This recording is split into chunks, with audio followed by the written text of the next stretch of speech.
Je vous emmène aujourd'hui découvrir un endroit à la fois prestigieux et reposant, situé dans la partie nord de la Loire-Atlantique, l'étang de la Poitevinière, près de Reillé, 44 440.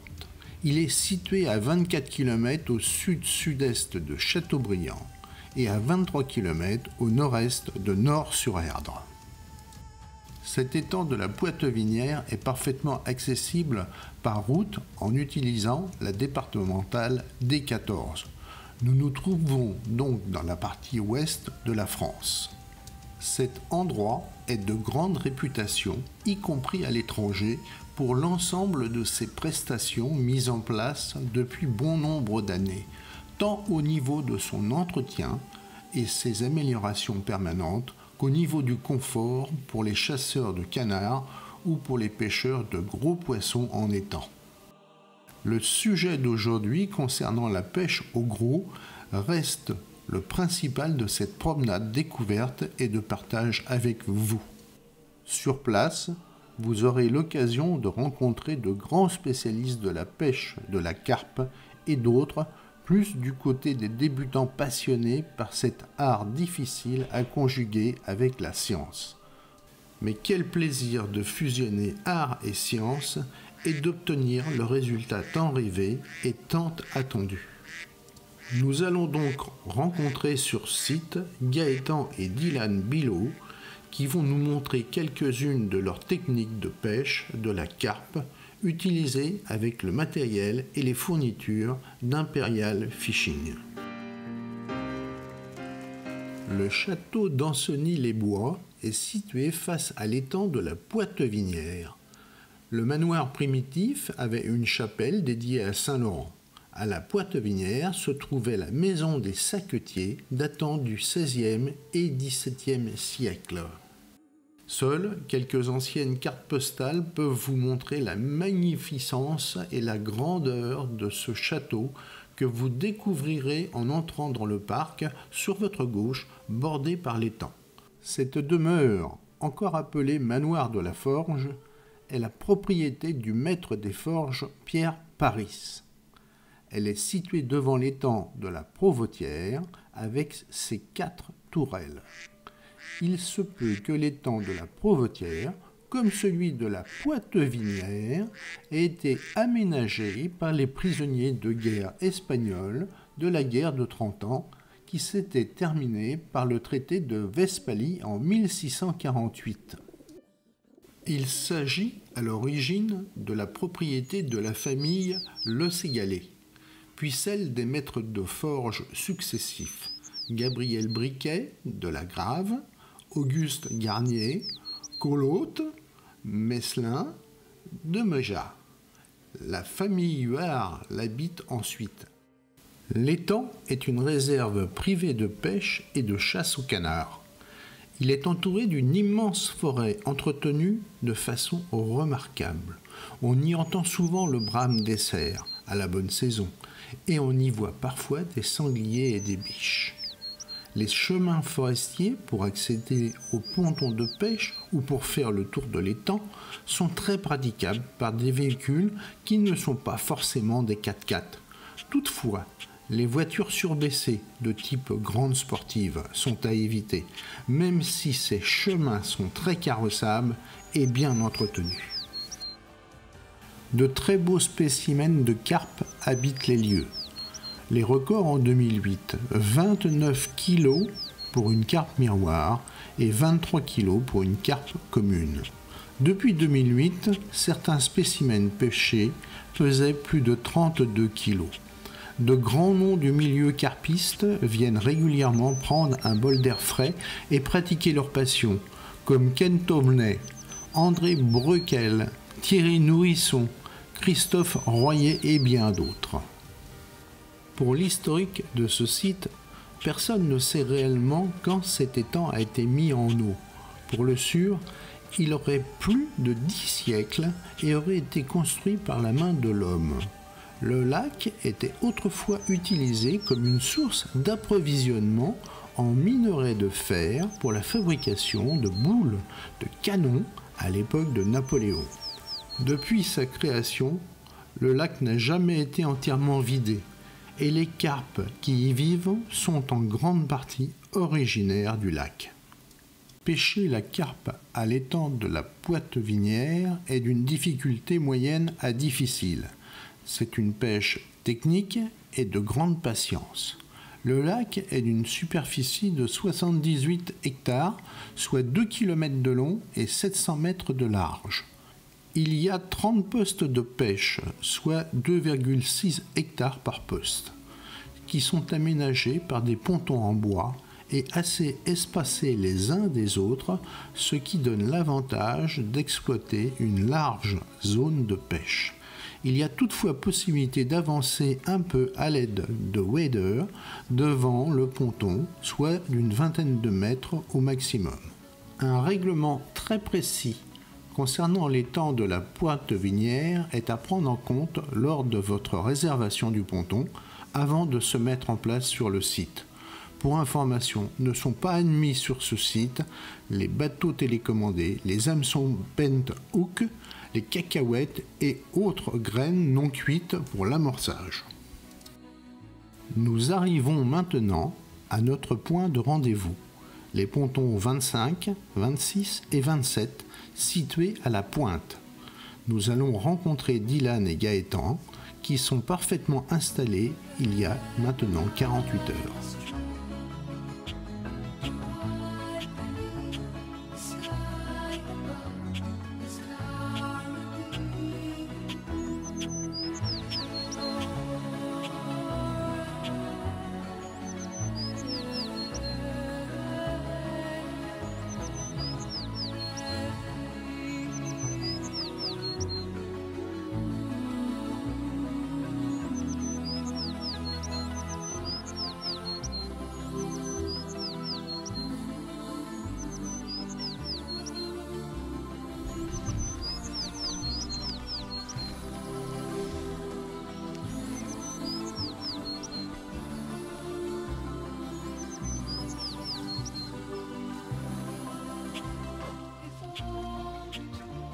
Dylan utilise actuellement une technique d'amorçage à grande distance à l'aide d'un spombe. Un spombe se présente sous forme d'une fusée. Ce concept permet d'amorcer n'importe quoi à des distances importantes, de 85 à 170 mètres en moyenne. Graines, micro-pellets, farine et autres petits appâts. Du coup, ça fait une tache comme ça dans l'eau. Ça se dépose dans le fond petit à petit. La fusée s'ouvre en deux grâce à un bouton situé sur la pointe. Lors de son arrivée sur le marché de la pêche de la carpe, le Spod Spomb a été considéré comme une révolution de par sa nouveauté et son design unique. Le Spomb est le produit qui permet d'amorcer sans en perdre une miette. Racheté depuis peu par la société Fox, le Spomb est encore aujourd'hui le leader de l'amorçage dans la pêche de la carpe, bien que de plus en plus copié, parfois remarquablement bien et parfois de manière désastreuse, notamment sur sa forme.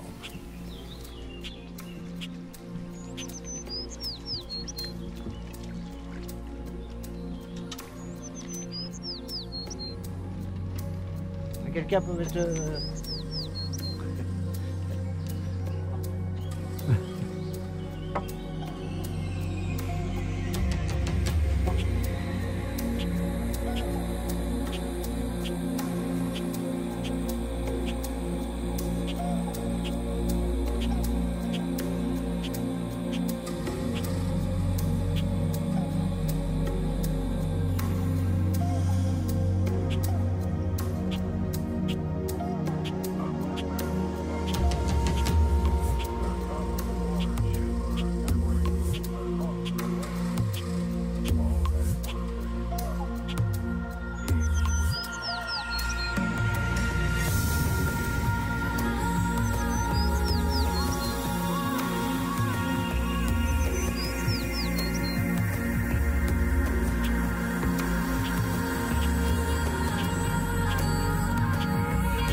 Gaëtan, lui aussi, utilise cette technique d'amorçage à l'aide d'un spombe.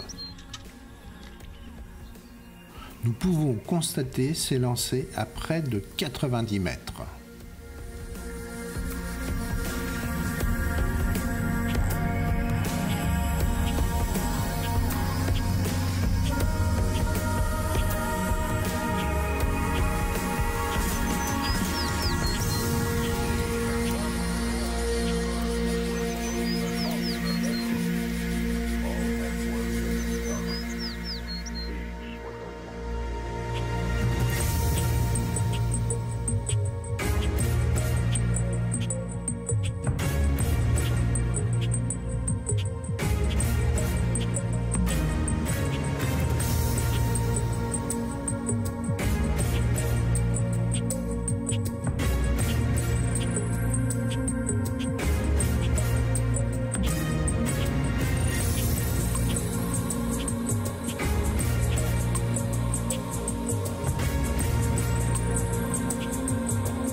Arrivent les instants où les prises de la nuit sont relâchées, avec respect, presque d'une façon religieuse. Ce sont des moments magiques et très rares où le contact physique extrêmement proche entre l'homme et le poisson peut enfin se concrétiser. Cette relation éphémère est pleine de complicité et de remerciements. Elle s'exprime par une sorte d'attitude réciproque montrant un respect mutuel.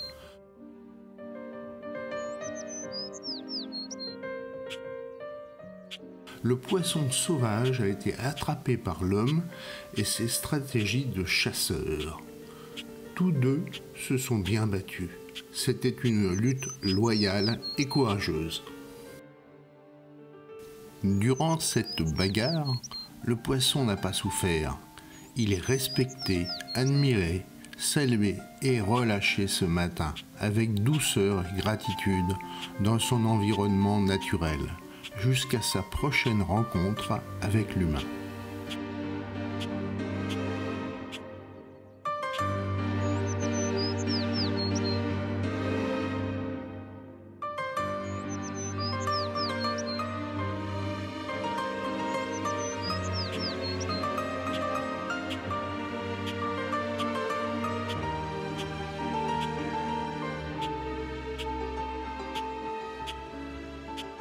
Dans cet étang, il y a bon nombre de sortes de poissons assez diversifiés.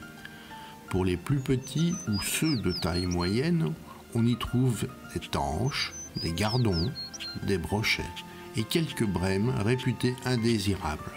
Pour les plus gros, les plus impressionnants et les plus majestueux, il y a principalement des carpes noires, des carpes communes et 2 silures, dont un albinos.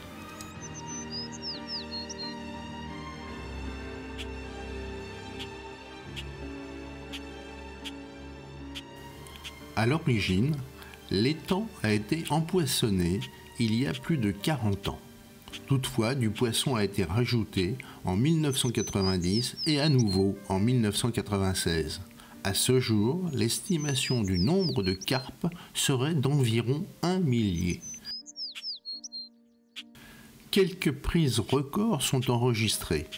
Une carpe miroir de 29 kg a été prise en 2008, mais aussi une autre miroir de 28 kg et une superbe commune de 23 kg. Bien entendu, cet étang regorge de nombreux autres sujets qui approchent ou dépassent les 20 kg.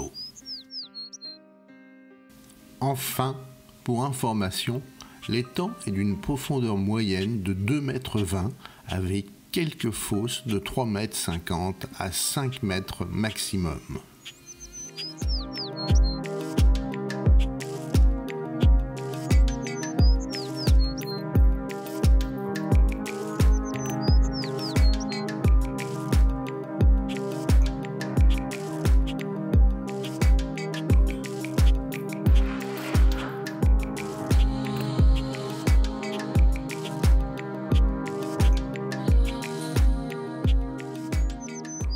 L'étang de la Poitevinière est certainement l'un des meilleurs endroits où tout est réuni pour passer d'agréables séjours entre passionnés de la pêche et avoir aussi la possibilité de faire des captures de carpes de poids remarquables.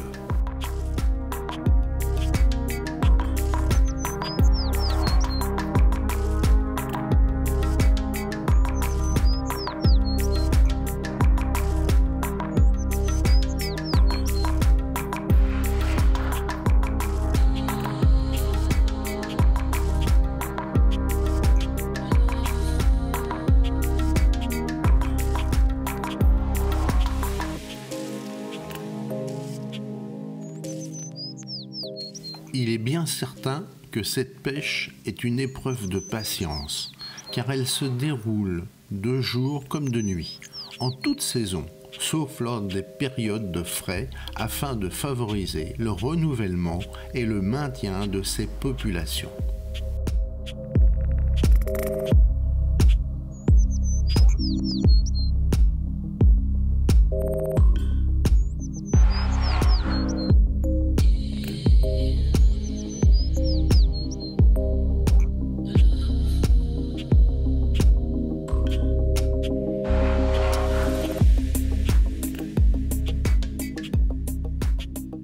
Cette pêche nécessite aussi de bonnes connaissances du poisson, ainsi que du bon matériel, afin de pouvoir espérer de magnifiques résultats comme ceux que Dylan et Gaëtan Billiot viennent de nous montrer.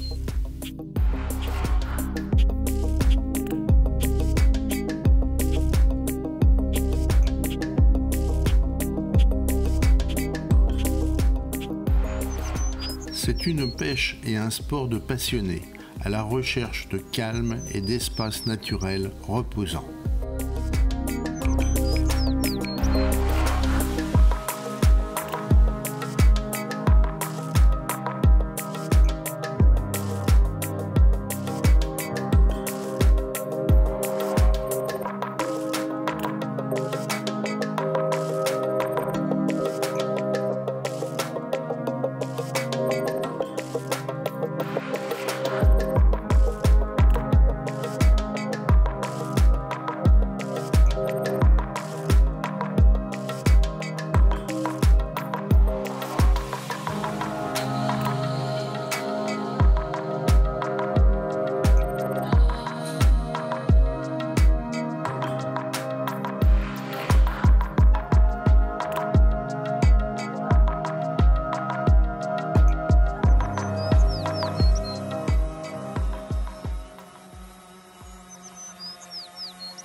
Merci à Delphine pour ces rares images d'atterrissage du drone dans un espace particulièrement difficile.